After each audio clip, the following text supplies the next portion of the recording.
할렐루야. 오늘은 엘리사 능력 시리즈 9번째 시간으로 귀한 것을 알아보는 눈이라는 제목으로 말씀을 나누도록 하겠습니다. 오늘 본문에는 한 귀한 여인의 아름다운 섬김의 모습이 나옵니다. 그리고 이 여인의 섬김으로 말미암아 엘리사의 마음이 감동이 되었고, 결국은 그 모습으로 하나님께서 그 가정에 꼭 필요한 아들을 잉태시키는 축복을 경험하게 하는 내용이 오늘 우리가 읽었던 본문 말씀입니다. 오늘 우리가 이 말씀을 듣기 전에 먼저 전제해야 될 건 뭐냐면, 우리가 아무리 탁월한 능력 있는 주의 종 엘리사였어도 주위에서 조력하고 그리고 섬기는 사람이 있어야 아름다운 동역이 가능하다라는 것을 보여주는 말씀이기도 합니다.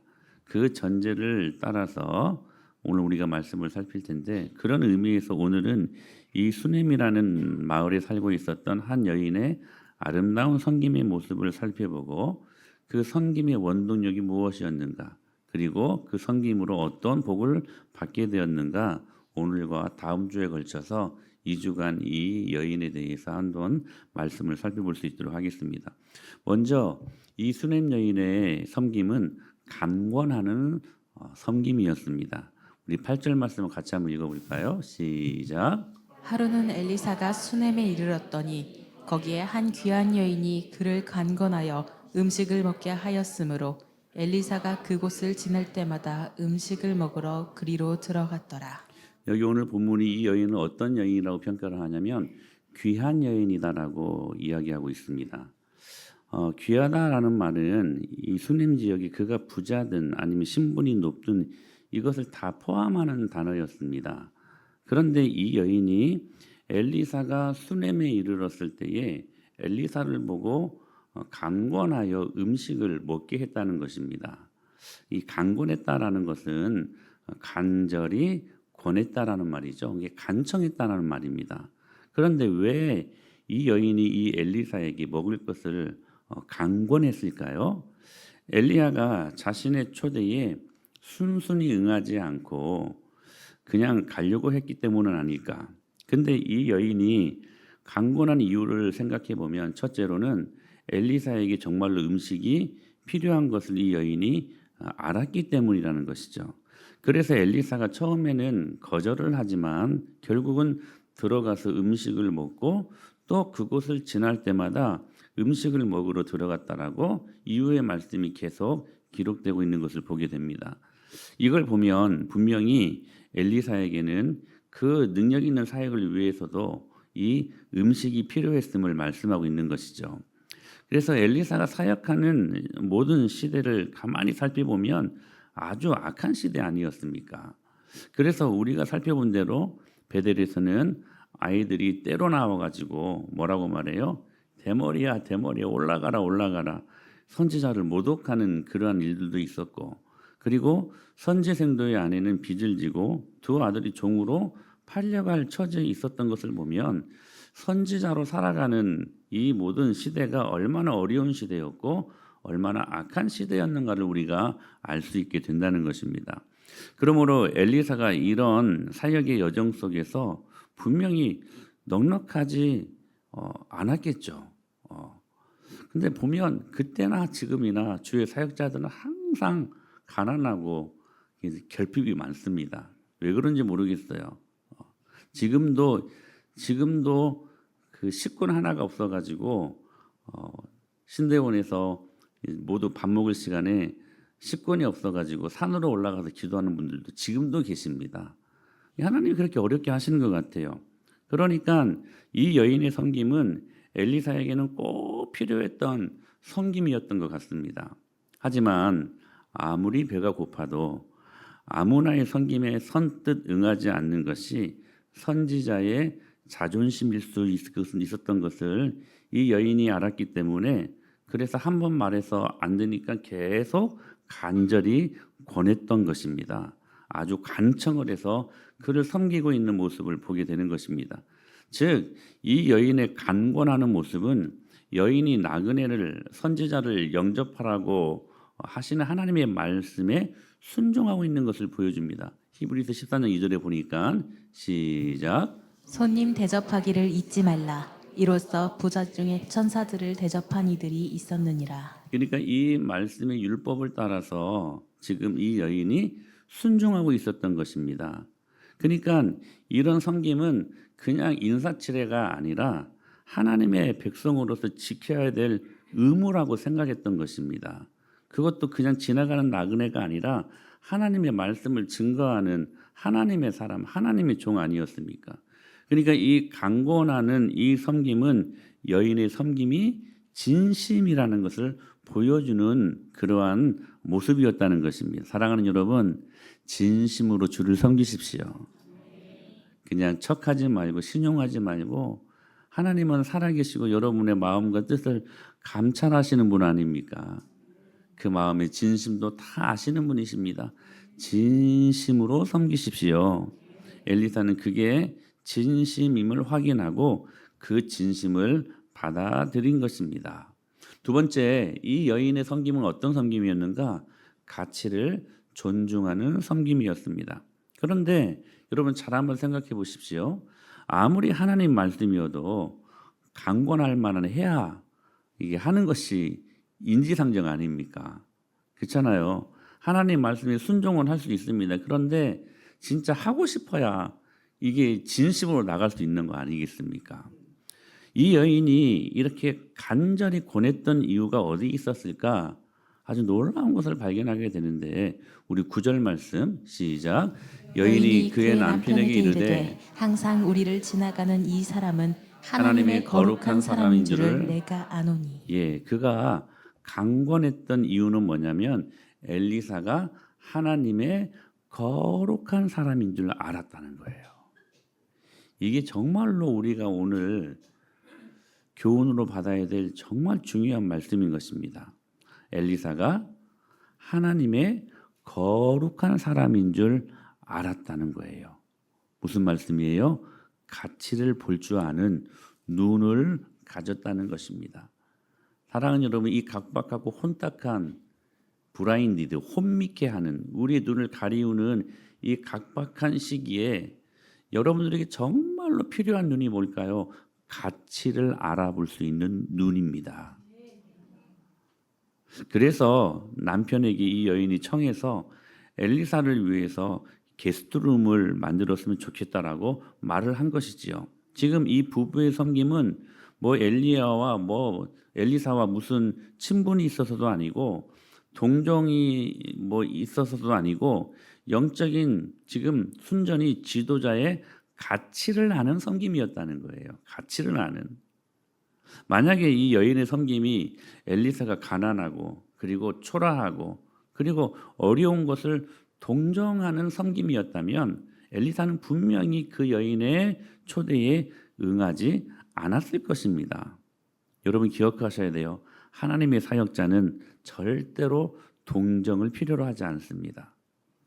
이미 그들은 그 길이 어렵고 힘든 줄 알고 가기 때문에 그래서 누군가에게 거지처럼 동정받으려고 그 길을 가는 게 아니라는 것을 여러분이 아셔야 됩니다.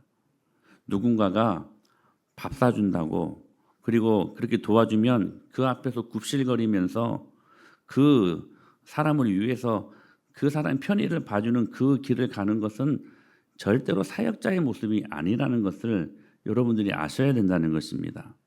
그런 면에서 진정한 접대는 음식도 아니고 게스트룸도 아니고 여러분 아셔야 돼요. 그 영적인 지도자의 가치를 알아주는 것입니다. 지금 엘리사의 행색이 초라해 보였어도 여인은 그 엘리사가 다른 것 아닙니다. 성령이 함께하는 사람이고 그리고 하나님의 말씀을 담고 하나님의 말씀을 전하는 선지자라고 그리고 또 선지 생도를 키우는 지도자라는 사실들을 그가 알고 있었다는 사실입니다. 그리고 그 가치에 눈을 뜬 것입니다. 또 뒤에 보면 그가 이스라엘의 병거와 마병이 되어서 아람 군대의 계략을 다 미리 알고 또 그 계략을 미리 알려주는 그 이스라엘을 지키는 그런 사람으로도 나타나지 않습니까? 그래서 여인은 뒤에 보면 16절 하반절에 내 주 하나님의 사람이요라고 그렇게 고백하고 있었던 것입니다. 내 주 하나님의 사람이요. 그러니까 사람을 외모로만 평가하고 외모로만 그렇게 바라보는 그 시대의 이 여인은 엘리사가 하나님의 거룩한 사람인 줄 알았고, 그리고 영적인 지도자임을, 그 가치를 그가 보고 있었다는 사실입니다. 바로 이런 이유를 가지고 그를 강권하여 그렇게 믿음으로 섬겼던 것입니다. 그러니까 여러분 아셔야 돼요. 하나님의 사역자는 음식 대접받기 이전에 이렇게 존경을 먹고 사는 사람들이어야 된다는 사실입니다. 저는 지난주에 이제 우리 아이들이 이렇게 이제 방학을 해가지고 현이 윤희가 이제 아침에 지네 엄마 따라와서 도서관에서 책 읽고 이렇게 이제 저랑 이렇게 한 번씩 놀아요. 재미있게. 저 좁은 공간에서 막 축구도 하고 막 야구도 하고 막. 이 아이들은 축구하려고 와. 책 보러 오는 게 아니라. 그러면 또 책도 읽히고 이제 그런 참 재미있는 시간들을 보내는데, 갑자기 이 아이들이 있는데 준이가 이제 수련회 가려고 그래 딱 왔더라고요. 이제 큰 형이. 물어봐요. 저는 종종 물어보거든요. 얘들아 현이하고 윤이하고 물어봤어요. 얘들아 목사님, 자 1번 너무너무 좋다, 2번 너무 좋다, 3번 좋다, 4번 보통이다. 자 몇 번? 하나 둘 셋. 바로 1번이래요. 아멘 아니야? 만약에 2번이라고 하면 그건 안 좋다는 거야. 너무 좋다는 안 좋다는 거야. 너무너무 좋다, 바로 1번 나오더라고요. 그래서 준이한테도 물어봤어요.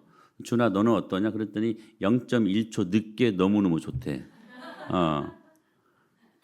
그러면 너 왜 좋아 목사님이? 제가 물어봤어요. 그랬더니 저는 우리 준이의 말에 위로받고 제가 감동을 먹었잖아. 우리 준이가 하는 말이 목사님은 착한 사람 같대요. 착한 사람 같대요.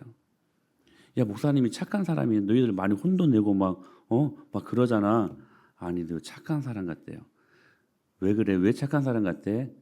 그래서 물어봤더니 준이가 하는 말이 그렇게 그냥 사람들이 생각하는 착한 그 의미가 아니라, 우리 목사님은 우리가 어떻게 살아야 되고 어떻게 사는 것이 바르고 어떻게 살아야 하나님의 말씀에 순종하며 사는 것인지 그걸 바르게 가르쳐 주시는 분, 그래서 우리 영혼을 관리해 주시는 것 같아서 착한 사람 같아.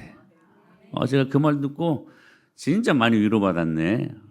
이 아이가 그냥 이렇게 지금도 방금 전까지 예배시간 약간 졸리는 눈으로 지금 여전히 똑같지만, 그러나 듣는 말씀이 있어서 이렇게 가치를 볼 줄 아는구나. 가치의 눈을 뜨는구나. 제가 참 많이 이게 은혜 받는 시간이 되었습니다. 사랑하는 여러분, 하나님의 사람을 하나님의 사람으로 존중하고 영접하면 여러분 기억하셔야 돼요. 선지자의 상을 받습니다. 주님이 이렇게 말씀하셨기 때문에 그래요. 시작. 선지자의 이름으로 선지자를 영접하는 자는 선지자의 상을 받을 것이요, 의인의 이름으로 의인을 영접하는 자는 의인의 상을 받을 것이요. 할렐루야. 여기 선지자를 영접한다는 말씀은 단순히 그냥 사람을 잘 대접한다라는 것을 뛰어넘어서 하나님께서 그 사람에게 맡기신 이 말씀이 중요해요. 하나님이 그 사람에게 맡기신 사명을 존중한다는 거예요. 아멘. 사명을 존중한다는 거야. 여러분 어떻습니까? 사명.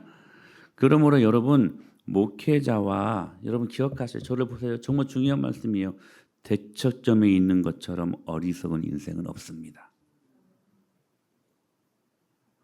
물론 이 말을 하려면 목회자들에게 더 큰 책임이 따른다는 것을 저는 압니다. 왜냐하면 존중할 만한 모습을 보여야 하기 때문에 그렇습니다. 그러나 여러분의 기준에서 목회자를 평가하면서 때로는 존중하고 사랑하고 순종하고 싶은 마음이 없는 것은 아닌지 한 번쯤은 깊이 점검해 볼 필요가 있을 것 같습니다.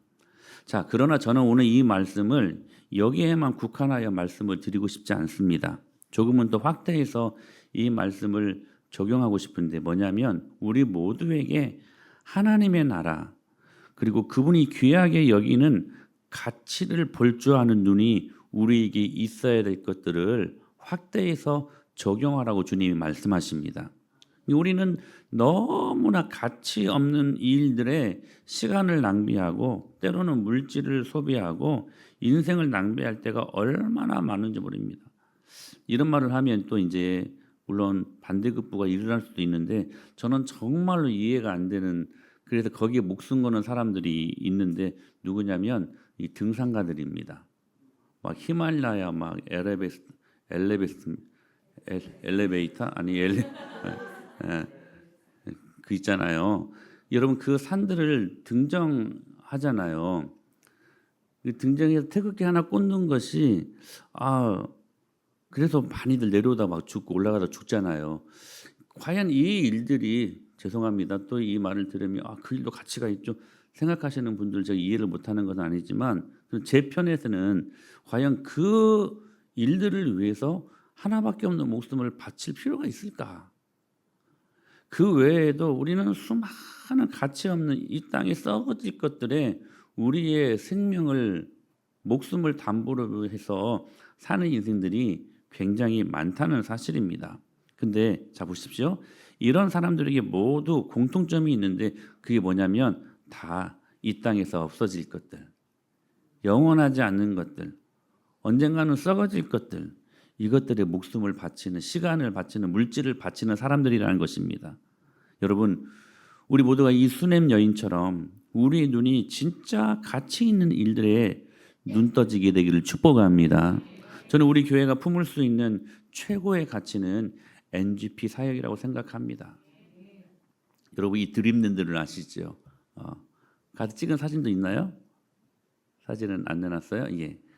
우리 드림랜드 지금은 저렇게 논으로 되어 있는데 여러분 다음 세대를 향한 거룩한 꿈과 비전, 그곳을 실현할 수 있는, 여러분 지금은 아무런 가치 없는 그냥 논 답일 수 있지만 그러나 여러분 기억하십시오. 저기 하나님의 집이 세워지고 수많은 영혼 다음 세대들이 들어와서 하나님의 나라를 꿈꾸고 하나님의 말씀으로 잘 훈련되어져서 저곳에서 이 악한 세대를 책임질 만한 하나님의 사람들이 경제적으로도 군사적으로도 정치적으로도 일꾼들이 나타나게 된다면, 그래서 세상을 변화시킬 수 있다면 이것처럼 가치 있는 일들이 어디 있겠습니까? 사랑하는 여러분, 우리들의 물질이 그러므로 이 가치 있는 일들에, 우리들의 시간과 우리들의 은사가 이 가치 있는 일들에 우리가 사용될 수 있다면 그 물질로 하나님의 집이 세워지고 그리하여 그곳에 수많은 다음 세대가 훈련받고 오고 오는 모든 세대의 중심이 될 수 있다면 여러분 이것처럼 가치 있는 일들이 어디 있겠습니까? 물론 그렇게 예쁘게 아름답게 교회를 세워 그 건물이 영원할 수 없습니다.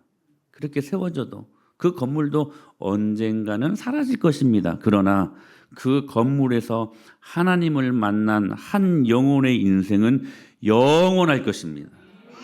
우리가 그 일들을 하는 것입니다.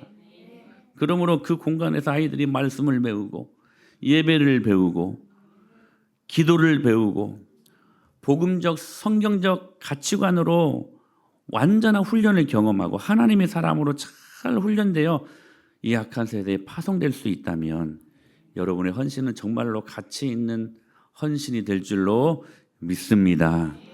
우리가 한번 나서 주님 섬기고 언젠가는 저 하늘나라에 갑니다. 그러나 이 땅에서 정말 가치 있는 일들을 우리 모두가 함께 감당하며 저 하늘나라 갈 수 있다면 얼마나 귀한 일이겠습니까? 그곳은 계속 이 땅에 남아서 또 수많은 사역자들이 들어와서 그곳에서 수많은 영혼들을 가르치고 훈련할 수 있는, 할렐루야.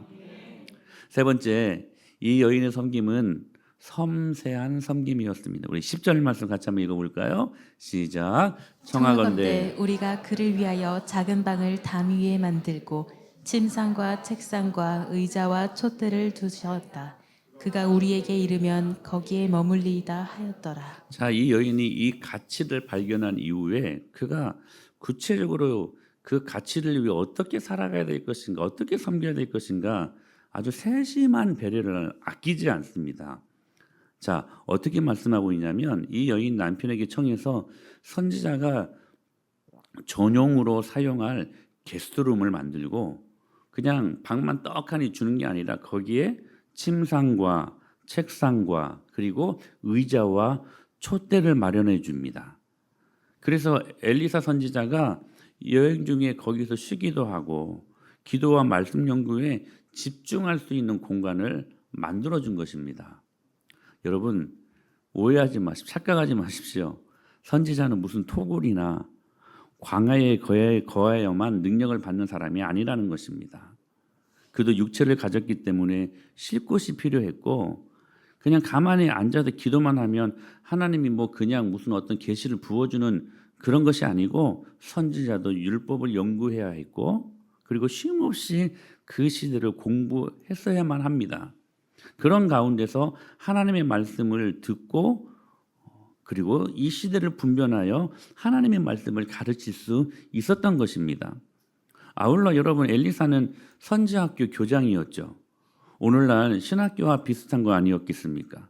그러므로 많은 시간을 연구에 쏟아 부어야 하니까 그래서 말씀을 연구하도록 책상과 의자와 침상과 촛대를 저녁에는 불을 밝힐 수 있도록 그렇게 세심하게 배려한 것입니다. 이런 여인의 이 준비에 대해 하루를 묵은 엘리사 선지자의 반응을 한번 살펴보십시다. 우리 13절 말씀입니다. 시작. 엘리사가 자기 사환에게 이르되 너는 그에게 이르라 내가 이같이 우리를 위하여 세심한 배려를 하는도다. 아멘. 엘리사가 뭐라고 지금 그러냐면 네가 나를 위하여 세심한 배려를 아끼지 않고 있구나. 그건 너의 섬김이 나의 필요에 꼭 맞았어. 그런 이야기입니다. 그리고 여기 지금 우리라고 하는 걸 보니까 엘리사와 함께하는 그 사환이었던 지금 게하시도 같이 쉴 수 있도록 배려해 준 것 같습니다. 여러분 우리가 누군가의 마음에 맞게 섬긴다는 것이 참 쉬운 일이 아니죠. 섬기고 싶은데 그 사람에 맞게 섬기는 건 참 쉬운 일이 아닙니다. 근데 우리가 기본적으로 이런 마음을 갖고 있어야 돼요. 왕관의 무게를 정말 이해해 줄 수 있는 사람 참 많이 드물죠. 지도자는 한 공동체에서 최종적으로 결정을 해야 되고 그리고 책임을 져야 되기 때문에 때로는 고독하고 때로는 무섭기도 합니다. 이 일들을 진행해서 이게 잘못되면 어떻게 해야지? 왜 그런 염려와 그러한 여러분 걱정을 하지 않겠습니까? 또 그 결정을 이해하지 못하는 사람들은 언제나 있기 때문에 때로는 그 비난을 견뎌야 되고 또 그 무게도 견뎌내야만 하는 것이 이 지도자의 모습이라는 것이죠. 남들이 보면 많은 사람들에게 둘러싸인 것처럼 보이지만 실상은 마음을 나눌 수 없는 외로운 존재자가 바로 지도자라는 사실입니다. 수많은 사역도 책임은 언제나 항상 그를 짓누르기 때문에 그렇습니다. 그래서 여러분 천하의 모세도 책임이 너무 중요해가지고 감당할 수가 없더니 나를 죽여달라고 말한 바가 있지 않습니까? 우리 민수기 말씀 시작. 책임이 힘이 중하여 나 혼자는 이 모든 백성을 감당할 수 없나이다. 주께서 내게 이같이 행하실진대 구하옵나니 내게 은혜를 베푸사 즉시 나를 죽여 내가 고난당함을 내가 보지 않게 하옵소서. 이게 천하의 모세도 뭐라고 말하냐면 나 이거 정말 책임지기 싫습니다. 무섭습니다. 차라리 저를 그냥 죽여달라고 그렇게 지금 고백하고 있었던 것입니다. 천하의 모세도. 우리는 모세는 능력 있는 하나님의 사람이고 하나님이 주신 권위가 있기 때문에 아무 문제 없을 거야 이런 생각을 하지만 그렇지 않았더라는 것입니다. 그래서 모세에게 하나님이 뭘 붙여주십니까? 사람들을 붙여주시죠. 10부장 그리고 100부장 1000부장 이렇게 사람들을 붙여주시지 않습니까? 오늘 엘리사도 그의 그 무거운 시대에 그 사역을 이해하는 사람들이 몇 명이 있었을까? 몇 명이나 있었을까? 그런데 정말 감사하게도 이 수넴 여인이 그걸 알았던 것입니다. 그리고 세심하게 배려하며 그를 섬겼던 것입니다. 엘리사는 그걸 필요로 한 것입니다. 여러분 선지자는 영적인 일을 하니까 영적인 것만 있으면 된다 이렇게 생각하면 안 됩니다. 바울은 성도들에게 너희가 신령한 것을 얻었으면 육의 것으로도 가르치는 자와 함께 나누는 것이 마땅하다. 이렇게 고린도전서 9장 11절에서 말씀하고 있습니다. 시작. 우리가 너희에게 신령한 것을 뿌렸은즉 너희의 육적인 것을 거두기로 과하다 하겠느냐. 사랑하는 여러분, 하나님 나라의 가치를 발견했다면 여러분은 어떤 세심한 배려를 교회와 그리고 그 교회의 사역을 위해 여러분들이 바쳐야 될까요? 수냄 여인은 기억하십 침상, 책상, 의자, 촛대를 준비했습니다. 지금 여러분이 하나님 나라를 위해서 세심하게 배려하고 섬세하게 섬겨야 될 것들은 무엇인가? 오늘 성령님의 음성을 듣고 돌아가는 복된 시간 될 수 있게 되길 축복합니다. 말씀을 맺습니다. 우리는 신약성경에서 또한 이 수냄 여인과 같은 한 여인을 만납니다. 구약성경에 수냄 여인이 있었다면 신약성경에도 비슷한 여인이 한 명 있더라는 거예요. 보니까 바로 자주색 옷감 장사 여성 CEO 루디아였습니다. 그가 바울을 만나 예수님으로 회심한 이후에 이렇게 비슷하게 반응합니다. 시작.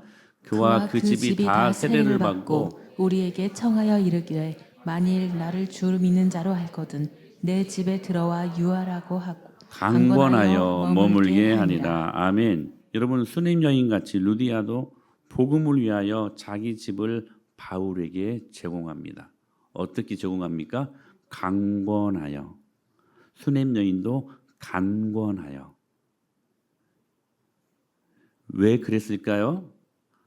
바울이라고 하는 복음을 증거하는 하나님의 종이라고 하는 거룩한 하나님의 사람이라고 하는 가치에 눈을 떴기 때문에 할렐루야. 루디아도 강권하여 자기 집을 제공할 수 있었던 것입니다. 그것도 세심한 배려로. 하나님은 그 집을 하나님의 역사가 시작되는 장소로 사용하신 것입니다. 여러분, 여러분의 지갑을 보면 우리가 무엇을 가치 있게 생각하는지가 보입니다. 우리의 시간표를 보면 무엇을 우리가 사랑하는지가 보입니다. 그리고 우리의 에너지가 어디로 흘러가는지를 보면 지금 우리의 마음이 어디에 있는지가 보이게 되는 것입니다. 사랑하는 여러분, 여러분의 집 한 칸, 시간 한 시간, 여러분의 물질 한 부분을 썩어질 이 땅의 것에 집착하는 것으로 사용하지 말고 이 모든 것들을 하나님 앞에 내어드릴 때 그때 그것들은 단순한 공간과 시간을 넘어서 하나님 나라를 위한 통로로 사용하실 수 있음을 믿으시기 바랍니다. 그 가치의 능력을 알고 우리가 이 일들 앞에 헌신할 때에 하나님께서 오고 오는 수많은 시대에 하나님의 복을 여러분 가정과 가문 가운데 부어주실 것을 믿습니다.